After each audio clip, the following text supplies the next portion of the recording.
Hi guys, welcome to my channel TS studies. ఈరోజు మంచి current అఫైర్స్తో మీ ముందుకు రావడం జరిగింది. రీసెంట్గా జరిగిన నవంబర్ డిసెంబర్లో రీసెంట్గా జరిగిన కరెంట్ అఫైర్స్ మీ ముందుకు రావడం జరిగింది. సో ప్లీజ్ ఈ వీడియోకి ఒక లైక్ చేయండి. అండ్ వీడియోలోకి వెళ్తే ఫస్ట్ అవార్డ్స్. ఇస్రో శాస్త్రవేత్త లలితాంబికకు ఫ్రెంచ్ పౌర పురస్కారం. సో ఇస్రోకి చెందిన శాస్త్రవేత్త విఆర్ లలితాంబిక, మన ఇస్రోకి చెందిన శాస్త్రవేత్త ఈమె ఫ్రాన్స్ సర్కారు అవార్డును ప్రదానం చేసింది. లిజియన్ ది హానర్ అనే అవార్డుతో ఆ శాస్త్రవేత్తలను సత్కరించారు ఫ్రాన్స్ వాళ్ళు. ఫ్రాన్స్ మరియు ఇండియా మధ్య అంతరిక్ష కార్యక్రమాల్లో ఆమె కీలక పాత్ర పోషించారు. సో భారత్లో ఉన్న ఫ్రాన్స్ అంబాసిడర్ థియరీ మాథ్యూ ఆ అవార్డును లలితాంబికకు అందజేశారు. ఈ అవార్డు 1802లో ఆనాటి చక్రవర్తి నెపోలియన్ బోనాపార్టీ ఈ అవార్డును స్థాపించాడు. ఫ్రాన్స్కు అత్యున్నత సేవలు అందించిన పౌరులకు ఆ దేశం లిజియన్ ది హానర్ అవార్డును అందజేస్తుంది. అడ్వాన్స్డ్ లాంచ్ వెహికల్ టెక్నాలజీలో స్పెషలిస్ట్గా లలితాంబికకు గుర్తింపు ఉన్నది. సో పోలార్ శాటిలైట్ లాంచ్ వెహికల్పై లలితాంబిక పనిచేశారు. గగన్యాన్ ప్రాజెక్ట్ కోసం ఫ్రెంచ్ స్పేస్ ఏజెన్సీ సహకారం తీసుకున్నారు. సిఎన్సిఎస్ ఇస్రో మధ్య కుదిరిన ఒప్పందంలో ఆమె కీలక పాత్ర పోషించారు. సో నెక్స్ట్ ఐర్లాండ్ రచయితకు ప్రతిష్టాత్మక బ్రూకర్ ప్రైజ్. సో ఐర్లాండ్ రచయిత పాల్ లించ్ గారు రాసిన ప్రాఫెట్ సాంగ్ బ్రూకర్ ప్రైజ్ 2023 ఎవరికి వచ్చింది? పాల్ లించ్కి. అది ఏ నావెల్కి వచ్చిందంటే ప్రాఫెట్ సాంగ్ పుస్తకానికి ప్రతిష్టాత్మక బ్రూకర్ ప్రైజ్ 2023 రావడం లభించింది. లండన్ చెందిన భారత సంతతి రచయిత చేతన మారు, ఇతని పేరు చేతన మారు. సో ఇతను మనవాడే. ఇతను ఐర్లాండ్ బ్రూకర్ ప్రైజ్ కోసం పోటీ పడ్డాడు. రాసిన తొలి నవల వచ్చేసి వెస్టర్న్ లేన్ సైతం ఈ బహుమతి కోసం పోటీ పడగా ప్రాఫెట్ సాంగ్ విజేతగా నిలిచింది. సో తాజాగా లండన్లో బహుమతి ప్రదానోత్సవం జరిగింది. 46 ఏళ్ల పాల్ లించ్కు బ్రూకర్ ప్రైజ్ అందుకున్నాడు. ఈ బహుమతి కింద మొత్తం 52,64,942 నగదు లభించింది పాల్ లించ్కు. ఆయన మన ఇండియా నుంచి దానికి నామినీ అయిన వ్యక్తి వచ్చేసి భారత సంతతి చెందిన రచయిత చేతన మారు. ఆయన రచించిన నవల వచ్చేసి వెస్టర్న్ లేన్. సో నెక్స్ట్ చూసుకుంటే డేవిస్ కప్ విజేతగా ఇటలీ. ఇటలీ జట్టు అత్యుత్తమ ప్రదర్శనతో అదరగొట్టింది. టోర్నీ చరిత్రలో రెండోసారి ఆ జట్టు విజేతగా నిలిచింది. 47 ఏళ్ల కింద ఈ జట్టు విజయం గెలిచింది. మళ్ళీ తర్వాత ఇప్పుడు 2023లో ఇది గెలవడం విశేషం. సో 1998లో ఫైనల్ చేరి ఓటమి పాలైన ఇటలీ 25 ఏళ్ల తర్వాత వచ్చిన అవకాశాన్ని వదులుకోలేదు. సో ఫైనల్లో ఇటలీ 2-0 తేడాతో 28 సార్లు ఛాంపియన్ ఆస్ట్రేలియాను ఓడించింది. సో డేవిస్ కప్ ఇటలీ ఏ దేశం మీద గెలిచింది? ఆస్ట్రేలియా మీద గెలిచింది. సో నెక్స్ట్ చూసుకుంటే జాతీయ సీనియర్ హాకీ ఛాంపియన్షిప్లో విజేతగా పంజాబ్. సో జాతీయ సీనియర్ హాకీ ఛాంపియన్షిప్లో పంజాబ్ జట్టు విజేతగా నిలిచింది. సో ఇది ఎక్కడ జరిగిందంటే మేయర్ రాధాకృష్ణన్ స్టేడియంలో జరిగింది. అండ్ ఫైనల్లో పంజాబ్ షూట్అవుట్లో డిఫెండింగ్ ఛాంపియన్ హర్యానా, అంటే 2022 కాదు, డిఫెండింగ్ ఛాంపియన్ హర్యానాను ఓడించి హర్యానా మీద పంజాబ్ జాతీయ సీనియర్ హాకీ ఛాంపియన్షిప్లో గెలవడం జరిగింది. సో డిఫెండింగ్ ఛాంపియన్ అంటే ఇంతకుముందు champion Haryana. Lok Sabha secretary general పదవి కాలం పొడిగింపు. So Lok Sabha secretary general Utpal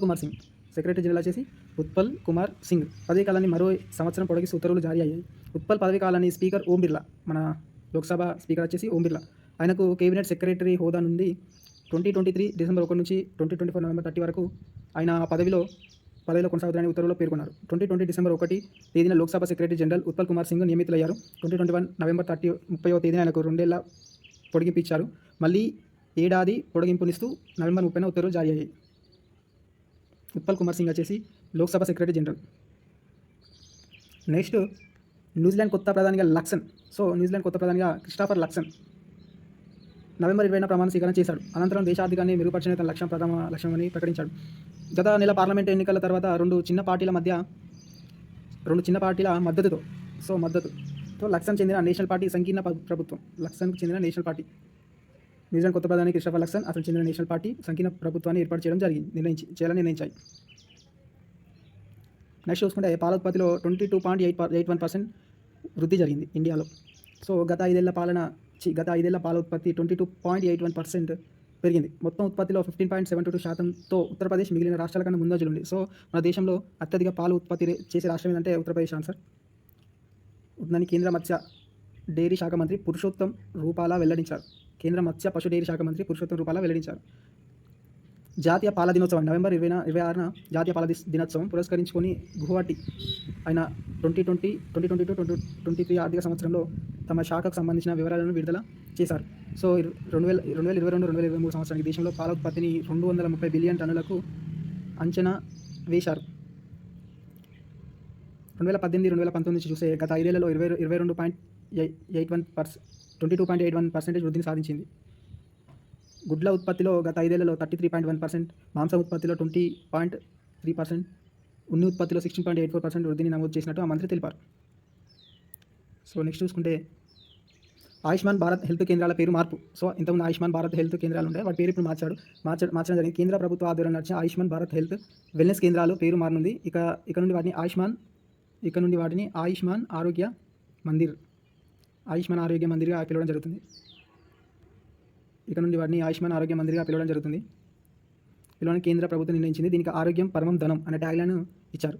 Ayushman Bharat health కేంద్రాలను ఆయుష్మాన్ ఆరోగ్య మందిర్గా, వాటి ట్యాగ్లైన్ ఆరోగ్యం పరమం ధనం అనే ట్యాగ్లైన్గా పెట్టారు. ఈ మేరకు కేంద్ర ఆరోగ్య కుటుంబ సంక్షేమ శాఖ మంత్రిత్వ శాఖ నవంబర్ 25న ఒక సర్క్యులర్ విడుదల చేసింది. దేశంలో 1.6 lakhs Ayushman Bharat health wellness కేంద్రాలని ఇక నుంచి వాటిని ఆయుష్మాన్ ఆరోగ్య మందిర్గా పిలువనున్నట్లు పేర్కొంది. సో మన దేశంలో అతిపెద్ద టైగర్ రిజర్వ్గా మధ్యప్రదేశ్లో ఉంది. మధ్యప్రదేశ్లోని 2 అభయారణ్యాలను కలిపేసి దేశంలో అతిపెద్ద పులుల అభయారణ్యంగా ఏర్పాటు చేయడానికి కేంద్రం నిర్ణయించుకుంది. మధ్యప్రదేశ్లోని నౌరాదేహి వన్యప్రాణి అభయారణ్యం, రాణి దుర్గావతి వన్యప్రాణి అభయారణ్యం, ఈ రెండింటిని కలిపి పెద్ద పులుల అభయారణ్యంగా మార్చడానికి ఒక నోటిఫికేషన్ కేంద్రం పేర్కొంది. సాగర్, దామోహ్, నర్సింగ్పూర్, రేసిన్ జిల్లాల్లో రేసిన్ జిల్లాలు మొత్తం 4 జిల్లాలలో విస్తరించిన ఈ రెండు అభయారణ్యాలను కలిస్తే దేశంలో పెద్దదైన 2300 కిలోమీటర్ల విస్తరణలో నూతన అభయారణ్యం ఆవిష్కృతం కానుంది. ఇది వచ్చే 2-3 నెలల్లో ఏర్పాటు కానుంది. మధ్యప్రదేశ్లో నిర్వహిస్తున్న 4 జిల్లాలు సాగర్, దామోహ్, నర్సింగ్పూర్, రేసిన్ జిల్లాలో.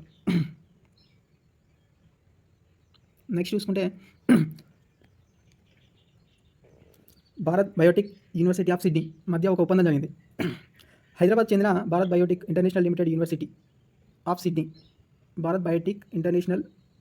Of Sydney infectious diseases institute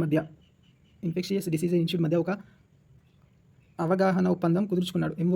MoUs very important, ప్రతి ఎగ్జామ్లో ఎంఓయూస్ వస్తాయి. ఒప్పందాలు కుదుర్చుకున్నాయి. వ్యాక్సిన్ పరిశోధన కార్యక్రమాలు, విద్యా పరిశ్రమ భాగస్వామ్యాలను బలోపేతం చేయడం మరియు మాత్రమే కాకుండా అంటువ్యాధులు ఎదుర్కోవడానికి ప్రపంచ ప్రయత్నాలను పెంపొందించడానికి ఈ ఒప్పందం కుదుర్చుకున్నారు. తెలుస్తుంది. భాగస్వామ్యం బయోథెరప్యూటిక్స్ శాస్త్రాన్ని అభివృద్ధి చేయడానికి కూడా ఉపయోగపడుతుంది. వ్యాక్సిన్లు ప్రపంచవ్యాప్తంగా ఉన్న ప్రజలను సరైన సమయంలో రక్షించడం కోసం తక్కువ ఖర్చుతో సాధ్యమవుతాయి. ప్రాణాంతక వ్యాధులు బారిన నుండి కాపాడడానికి వ్యాక్సిన్ ఎంతగానో ఉపయోగపడతాయని కరోనా మహమ్మారి సమయంలో చాలా దేశాలకు వ్యాక్సిన్ అందించిన ఘనత భారత్ సొంతం. ఈ సమయంలోనే మన దేశం సామర్థ్యం వెలుగులోకి వచ్చింది. సో ఈ భారత్ బయోటెక్ మరియు యూనివర్సిటీ ఆఫ్ సిడ్నీ మధ్య ఒక ఒప్పందం జరిగింది. అది వ్యాక్సిన్ కోసం ఒక ఒప్పందం. ఇది భారత్ బయోటెక్ వచ్చేసి HYDలో ఉంది.